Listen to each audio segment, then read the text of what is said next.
तूही रे माझा मितवा या मालिकेच्या आजच्या भागात आपण पाहणार आहोत.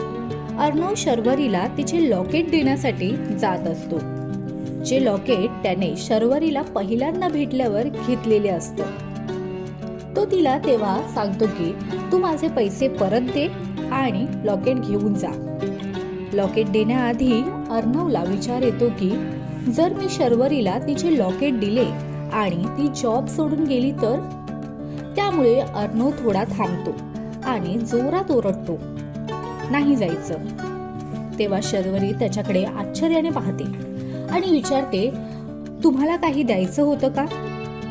म्हणजे कुठेतरी अर्णवच्या मनात शर्वरी बद्दलचे प्रेम आहे हे आपल्याला दिसून येते. मग तुम्हाला काय वाटते, येणाऱ्या भागात काय होईल? अर्णव शर्वरीकडे त्याची मैत्री कबूल करेल का? त्या दोघांची जोडी तुम्हाला कशी वाटते आम्हाला कमेंटमध्ये सांगा. तसेच तूही रे माझा मितवा ही मालिका आवडते का हे सुद्धा कमेंटमध्ये सांगा.